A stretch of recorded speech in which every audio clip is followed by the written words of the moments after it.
हम लोग साइक्लोट्रॉन के बारे में समझते हैं। यह एक ऐसा यंत्र है जिससे आवेशित कण या आयनों को उच्च वेग से त्वरित किया जाता है। इस यंत्र का आविष्कार A.O. लॉरेंस तथा M.S. लिविंगस्टन ने नाभ की संरचना के अध्ययन के लिए किया था 1934 में। सिद्धांत: आवेशित कण की आवृत्ति चुंबकीय क्षेत्र में लंबवत गति के दौरान वेग पर निर्भर नहीं करती। इसी सिद्धांत पर साइक्लोट्रॉन कार्य करता है। तो हम लोग पीछे पढ़े थे यार, एक समान चुंबकीय क्षेत्र में लंबवत गतिमान आवेशित कण की गति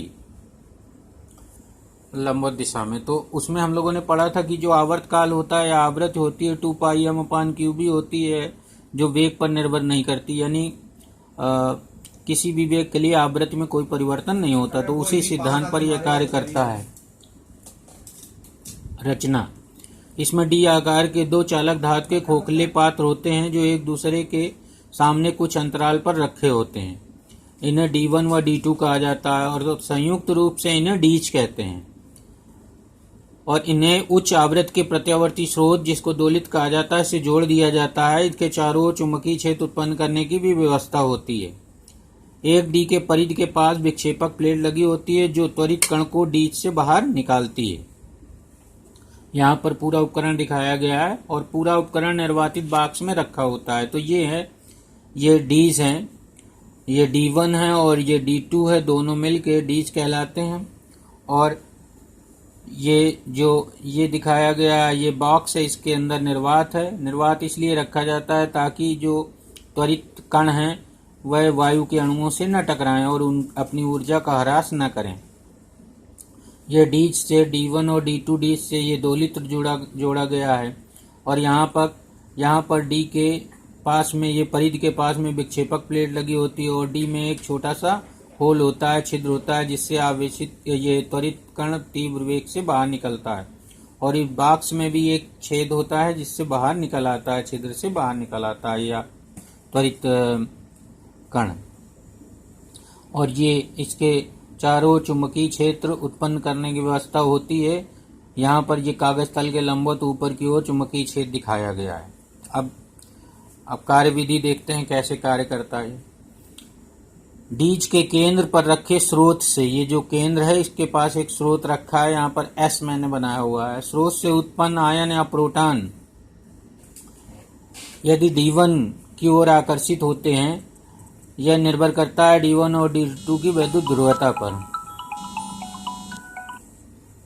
अगर D1 की ओर आकर्षित होते हैं तो एक सूक्ष्म वेग अर्जित कर D1 में प्रवेश कर जाता है, जहां पर कोई वैद्युत क्षेत्र नहीं होता, परंतु लंबवत चुंबकीय क्षेत्र में गतिमान होने के कारण यह वृत्तीय पथ अपनाता है।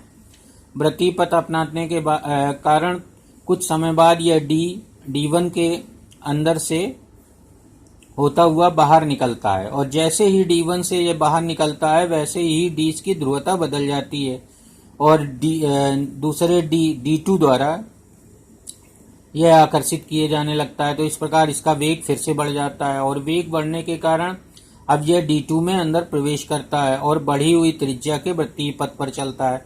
इस प्रकार प्रत्येक चक्कर में इसका वेग बढ़ता जाता है, क्योंकि यह D1 और D2 के बीच वैद्युत विभवांतर द्वारा ऊर्जा ग्रहण करता है। Q आवेश है अगर उस आवेशित कण का, और V दोनों डीज के बीच का विभवांतर, तो प्रत्येक चक्र में यह QV ऊर्जा ग्रहण कर लेता। प्रत्येक अर्ध चक्र में कहिए, यहाँ पर अर्ध चक्र में यहाँ ग्रहण करेगा और अर्ध चक्र में यहाँ। इस प्रकार से ऊर्जा बढ़ने के कारण वेग बढ़ता जाता है और वेग बढ़ने के कारण इसके जो वृत्तीय पथ की त्रिज्या है वो बढ़ने लगती है। तो इस प्रकार अधिक त्रिज्या के वृत्तीय पथ पर गति करता है, अर्थात पथ सर्पिलाकार स्पाइरल हो जाता है। तो ये स्पाइरल पथ दिखाया गया है। पहले कम त्रिज्या का, फिर धीरे धीरे ऐसे त्रिज्या बढ़ती गई, तो इस प्रकार के पथ को कहते हैं सर्पिलाकार पथ या स्पाइरल पथ। अब जैसे ही ये परिधि के पास पहुंचता है वैसे ही विक्षेपक प्लेट का जो विभव होता है त्वरित कण को बाहर निकाल देता है और त्वरित कण लक्ष्य से टकराता है। तो इस प्रकार इस साइक्लोट्रॉन से आवेशित कण को या आयन को त्वरित किया जा सकता है। अब आगे देखते हैं इसके यदि कण का आवर्त परिक्रमण काल t हो तो t बराबर होता है 2 पाई m अपान क्यू बी, जहाँ m कण का द्रव्यमान है और q आवेश है। इस प्रकार कण t/2 समय 1d में रहता है।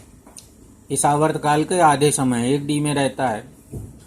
आवृत्ति हो जाएगी fc बराबर इसी का व्युत्क्रम qb अपान 2 पाई m। इसे साइक्लोट्रॉन आवृत्ति कहा जाता है, fc को q/2 पाई m को।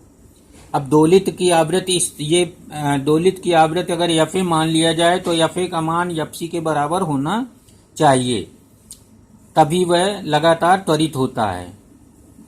इसे अनुनाद की स्थिति कहते हैं। तो अनुनाद की स्थिति हर समय होनी चाहिए fa बराबर fc, अर्थात दोलित की आवृत्ति fa और साइक्लोट्रॉन आवृत्ति fc बराबर होने चाहिए। तो ये साइक्लोट्रॉन में किसी कण को त्वरित करने की ये शर्त है, fa बराबर fc। अब कण की गतिज ऊर्जा पढ़ते हैं कि जो कण साइक्लोट्रॉन से बाहर निकलता है उसके पास कितनी गतिज ऊर्जा होती है। तो यदि डीच की त्रिज्या कैपिटल आर मान लें, क्योंकि परिध पर आकर बाहर निकलता है तो लगभग कैपिटल आर त्रिज्या हो जाती है उसकी, तो आर बराबर हो जाएगा mv अपान क्यूबी। पहले पढ़ चुके हैं, किसी चुंबकीय क्षेत्र में लंबवत गतिमान आवेशित कण का जो वृत्ताकार पथ की त्रिज्या होती है वो संवेग बटे क्यूबी के बराबर होती है। तो यहाँ से v निकाल लेंगे, v बराबर हो जाएगा आर क्यूबी अपान m, और गतिज ऊर्जा के फार्मूले में रख देंगे तो E बराबर हो जाएगा हाफ mv स्क्वायर। तो इस तरह से E बराबर आ जाएगा, ये v का मान रखकर स्क्वायर कर लेंगे, यहाँ पर ये v का मान रखकर स्क्वायर कर लेंगे, एक m नीचे से कट जाएगा तो E बराबर आ जाएगा R square Q square B square upon 2m। तो ये होती है साइक्लोट्रॉन से निकलने वाले कण की गतिज ऊर्जा। तो ये पूरा है साइक्लोट्रॉन के बारे में। अब साइक्लोट्रॉन जो है ज़्यादा हल्के कणों को, जैसे इलेक्ट्रॉन वगैरह है, इनको त्वरित नहीं कर पाता है, क्योंकि इनके जब इलेक्ट्रॉन का द्रव्यमान कम होने के कारण इसमें त्वरण ज़्यादा उत्पन्न होता है, अर्थात इसका वेग बहुत तेजी से बढ़ता है। जब इसका वेग प्रकाश के वेग को अप्रोच करता है, उसके समीप पहुंचता है, तो एक आपेक्षिक रिलेटिविटी सिद्धांत है, एक आपेक्षिक यांत्रिकी के अनुसार इसका द्रव्यमान बदलने लगता है।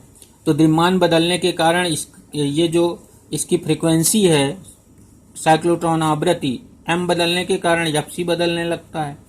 तो fc बदलने के कारण फिर fa और fc बराबर नहीं रह जाते। इस प्रकार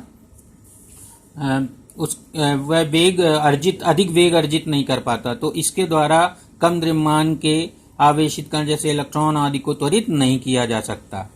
तो अगर उनको त्वरित करना है तो फिर fa का मान बदलना चाहिए fc के हिसाब से। तो ऐसे भी यंत्र बनाए गए जिसमें fa का मान fc के अनुसार अरेंज कर लिया जाता है, समायोजित कर लिया जाता है। उसको कहते हैं सिंकोसाइक्लोट्रॉन। तो वो सिंकोसाइक्लोट्रॉन बाद में उच्च कक्षाओं में पढ़ेंगे, अभी तो साइक्लोट्रॉन केवल समझ लीजिए।